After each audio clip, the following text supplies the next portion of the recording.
નમસ્કાર વિદ્યાર્થી મિત્રો, ફરીથી આજે દધીસી શૈક્ષણિક સ્કૂલની અંદર આપનું હાર્દિક સ્વાગત છે.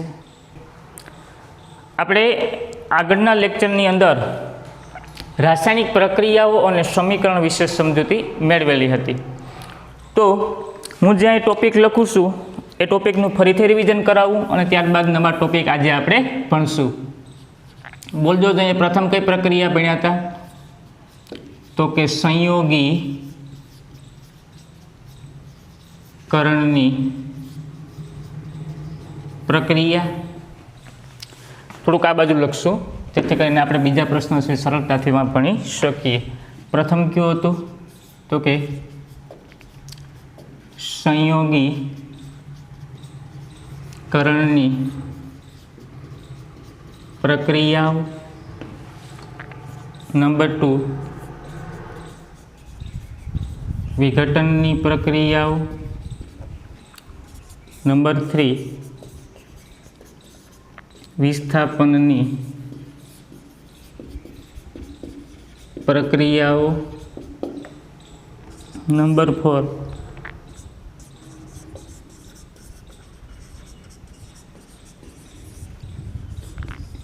દ્વિવિસ્થાપનની પ્રક્રિયાઓ. નંબર 5 ઓક્સિડેશન અને રિડક્શન પ્રક્રિયાઓ. તમને ખબર છે આ પ્રક્રિયાને ક્યાં નામે ઓળખાય? તો કે રેડોક્સ પ્રક્રિયા. યાદ રાખજો, પ્રથમ સંયોગીકરણની પ્રક્રિયા વિશે સમજૂતી મેળવી આપણે. વિઘટનની પ્રક્રિયા ભણ્યા, વિસ્થાપનની પ્રક્રિયા ભણ્યા. હવે આજે આપણે દ્વિવિસ્થાપનની પ્રક્રિયા ભણશું. પણ એની પહેલાં આપણે સંયોગીકરણની પ્રક્રિયા કોને કહેવાય એની સમજૂતી મેળવવી પડે. ફરીથી રિવિઝન કરાવું છું. સંયોગીકરણની પ્રક્રિયા ફટાફટ વ્યાખ્યા બોલું છું, જોજો તમારી નોટબુકની અંદર, કે જે રાસાયણિક પ્રક્રિયાની અંદર પ્રક્રિયકો 2 કે તેથી વધારે હોય અને તે પ્રક્રિયકો પ્રક્રિયા કરી અને નિપજ માત્ર એક બનાવે તેવી રાસાયણિક પ્રક્રિયાને કેવી પ્રક્રિયા કહેવાય? તો કે સંયોગીકરણની પ્રક્રિયા. ફરીથી બોલું છું, જે રાસાયણિક પ્રક્રિયામાં પ્રક્રિયકો 2 કે તેથી વધારે તેમની વચ્ચે પ્રક્રિયા થઈ અને નિપજ માત્ર એક બને તેવી રાસાયણિક પ્રક્રિયાને સંયોગીકરણની પ્રક્રિયા તરીકે ઓળખવામાં આવે છે. ફટાફટ ઉદાહરણ આપી દઉં છું. કોની હારે પ્રક્રિયા કરી હતી? કેલ્શિયમ ઓક્સાઇડની. પાણી સાથે પ્રક્રિયા કરો તો કેલ્શિયમ હાઇડ્રોક્સાઇડ. કેલ્શિયમ ઓક્સાઇડની પાણી સાથે પ્રક્રિયા કરો તો શું બનતું હતું? તો કે કેલ્શિયમ હાઇડ્રોક્સાઇડ. હાલો, પેલી સંયોગીકરણની પ્રક્રિયા ઓકે. ત્યારબાદ નેક્સ્ટ જોજો, વિઘટનની પ્રક્રિયા. જે રાસાયણિક પ્રક્રિયામાં પ્રક્રિયક એક હોય અને નિપજ 2 કરતાં વધારે બને તેવી પ્રક્રિયાને કેવી કહેવાય? તો કે વિઘટનની પ્રક્રિયા તરીકે ઓળખવામાં આવે છે. તેવી પ્રક્રિયાને શું કહેવાય? તો કે વિઘટનની. પ્રક્રિયક એક પણ નિપજ 2 કે તેથી વધારે હોય તેવી પ્રક્રિયાને શું કહેવાય? તો કે વિઘટનની પ્રક્રિયા. એક ઉદાહરણ આપું છું. કેલ્શિયમ કાર્બોનેટની પ્રક્રિયા કરો તો કેલ્શિયમ છે બરાબર, આ કાર્બોનેટ છે તો કાર્બોનેટનો એક ઓક્સિજન કોની સાથે જોડાય? તો કે કેલ્શિયમ સાથે. તો શું બને? તો કે કેલ્શિયમ ઓક્સાઇડ પ્લસ CO2. તો આવી પ્રક્રિયાને વિઘટનની પ્રક્રિયા તરીકે ઓળખવામાં આવે છે. ત્યારબાદ યાદ કરો, વિસ્થાપનની પ્રક્રિયા.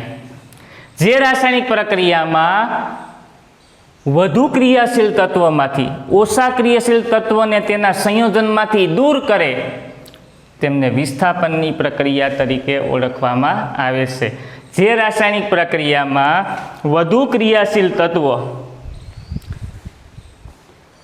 જે ઓછા ક્રિયાશીલ તત્વોને તેના સંયોજનોમાંથી દૂર કરે તેવી પ્રક્રિયાને વિસ્થાપનની પ્રક્રિયા તરીકે ઓળખવામાં આવે છે.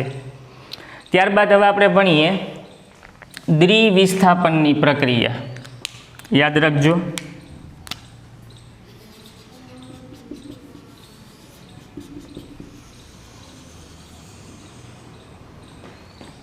जेनी अंदर 4 नंबरनो प्रश्न हतो।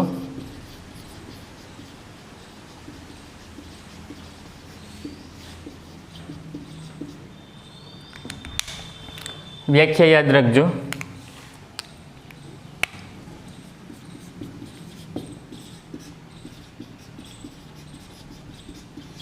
जे रासायनिक प्रक्रिया में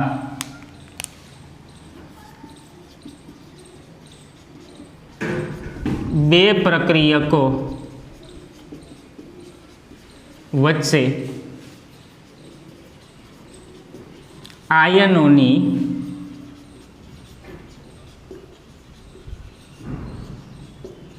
आपले थती होय तेवी रासायनिक प्रक्रिया ने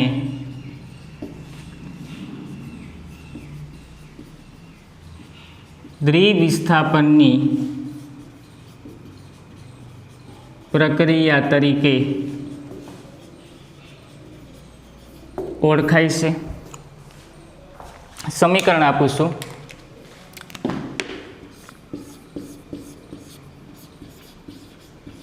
Na2SO4 प्लस BaCl2 नाम लखजो। Na2SO4 ने शू कहवाय तो के सोडियम सल्फेट, BaCl2 ने बेरिलियम क्लोराइड। जोजो प्रथम केवो वीजभार धरावे प्लस, बीजो माइनस, प्रथम प्लस बीजो माइनस, तो पहेलानो प्लस बीजाना माइनस साथे जोड़ाय ने। आવું ભણ્યા હતા આપણે વિઘટનની પ્રક્રિયા, સંયોગીકરણની પ્રક્રિયા, પણ નો દ્વિવિસ્થાપનની પ્રક્રિયામાં શું કીધું तो कि जे रासायनिक प्रक्रिया में बे प्रक्रियको वच्चे आयनोनी आपले थती होय तेवी रासायनिक प्रक्रिया ने शू कहेवाय तो कि द्विविस्थापननी प्रक्रिया। तो याद रखजो प्रथम बेरिलियम कोनी साथे जोड़ाशे तो कि सल्फेट साथे जोड़ाय। तो शू बने बोलजो बेरिलियम सल्फेट। हवे आ सोडियम कोनी साथे जोड़ाय क्लोरीन साथे। याद राखो सोडियमनी संख्या केटली आपी 2, क्लोरीननी संख्या केटली आपी 2, तो 2 सोडियम ने 2 क्लोराइड से तो शू लखाय बोलजो 2NaCl। नाम लखी दईए नीचे आपणे बेरिलियम सल्फेट,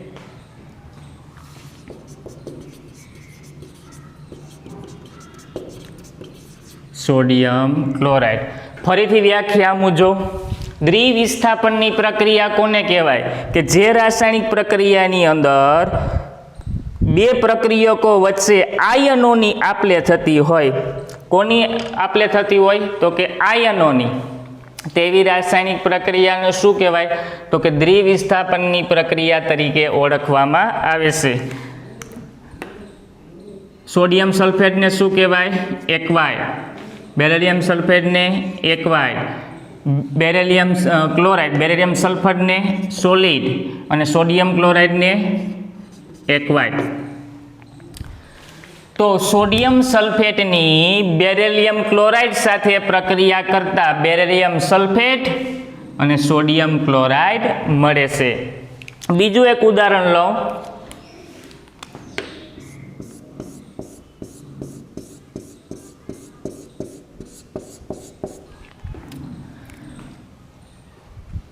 बोलो उदाहरण कोई पण उदाहरण एक उदाहरण लई लईए आपणे।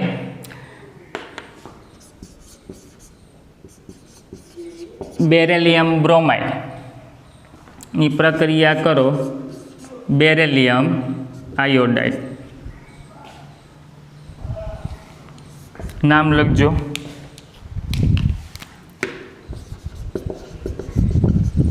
Beryllium bromide, beryllium iodide. શું બને યાદ રાખજો, બેરિલિયમ કોની સાથે જોડાય? બ્રોમાઇડ સાથે. બેરિલિયમ પાછો કોની સાથે જોડાય? આયોડાઇડ સાથે. તો જોજો BaBr2 રેડી થઈ ગયું. હવે શું બનશે તો કે BaI2 ટૂંકમાં બેરિલિયમ બ્રોમાઇડ અને બેરિલિયમ આયોડાઇડ. દ્વિવિસ્થાપનની પ્રક્રિયા સમજો કે જે રાસાયણિક પ્રક્રિયામાં બે પ્રક્રિયકો વચ્ચે આયનોની આપ-લે થતી હોય તેવી રાસાયણિક પ્રક્રિયાને દ્વિવિસ્થાપનની પ્રક્રિયા તરીકે ઓળખવામાં આવે છે. આને શું કહેવાય તો કે એક્વાઇડ. આને શું કહેવાય? એક્વાઇડ. આને શું કહેશું? સોલિડ. અને આને શું કહેવાય તો કે એક્વાઇડ. તો યાદ રાખજો કે જે રાસાયણિક પ્રક્રિયાની અંદર બે પ્રક્રિયકો વચ્ચે આયનોની આપ-લે થતી હોય. હવે આ સમીકરણને બીજા સ્વરૂપે લખવું હોય તો એ લખી શકાય. કેમ લખી શકાય હું તમને કહું. આ પ્રક્રિયાની અંદર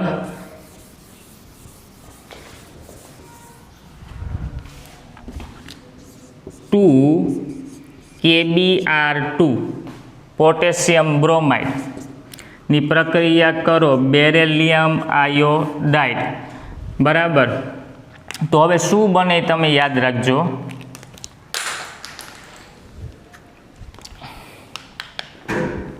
આને શું કહેવાય તો કે પોટેશિયમ બ્રોમાઇડ. આને શું કહેવાય તો કે બેરિલિયમ આયોડાઇડ. શું બનશે તો કે beryllium bromide plus 2Ki. 2Ki કેમ બને યાદ રાખજો.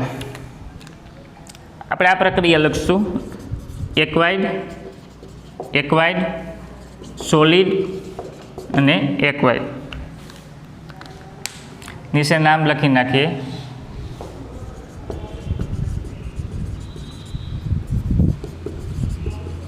બેરિલિયમ બ્રોમાઇડ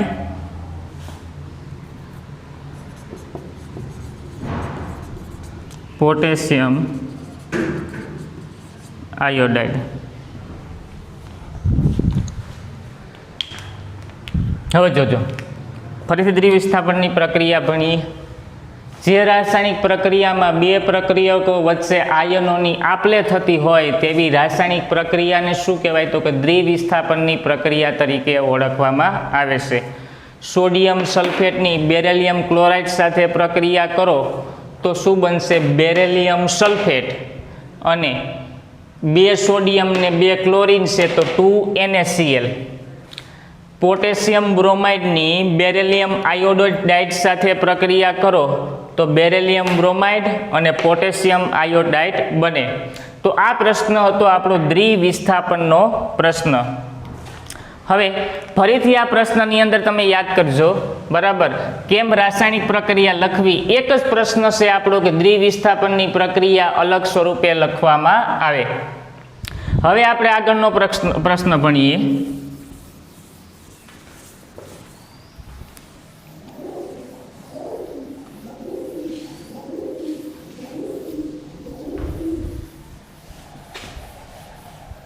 આને આ પ્રશ્નમાં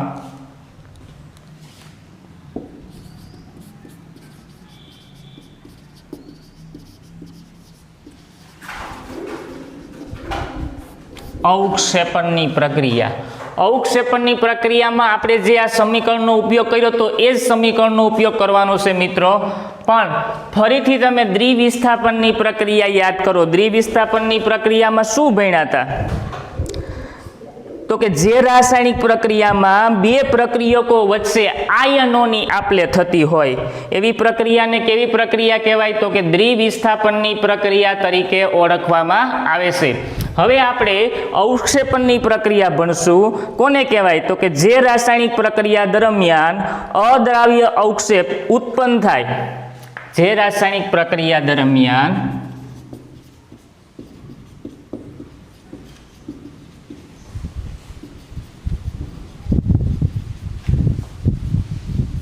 અદ્રાવ્ય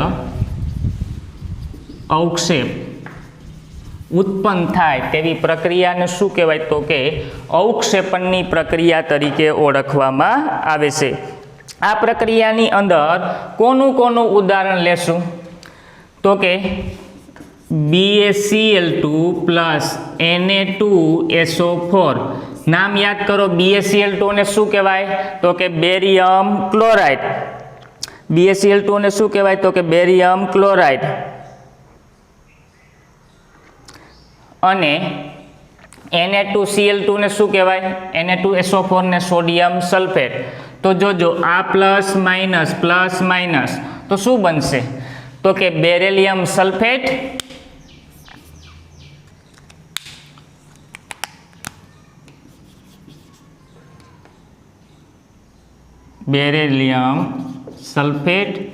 અને 2NaCl. નામ લખી દઈએ નીચે.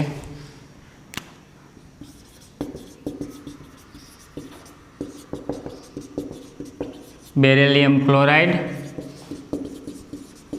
Sodium sulphate,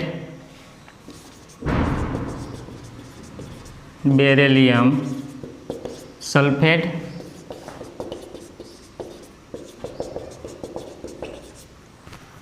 sodium chloride. તમને ખબર છે આને શું કહેવાય?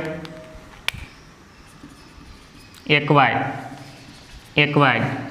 સોલિડ અને એક્વાઇડ. હવે જે રાસાયણિક પ્રક્રિયા દરમિયાન અદ્રાવ્ય અવક્ષેપ ઉત્પન્ન થતા હોય તેવી પ્રક્રિયાને કેવી પ્રક્રિયા કહેવાય? તો કે અવક્ષેપણની પ્રક્રિયા તરીકે ઓળખવામાં આવે છે. હવે આપણે આગળનું એક સમીકરણ જોઈએ કે AgNO3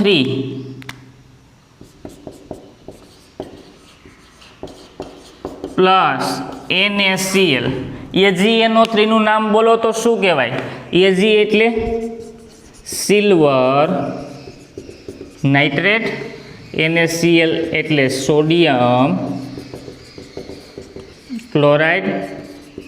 બંને એક્વાઇડ છે. બોલજો શું બનશે?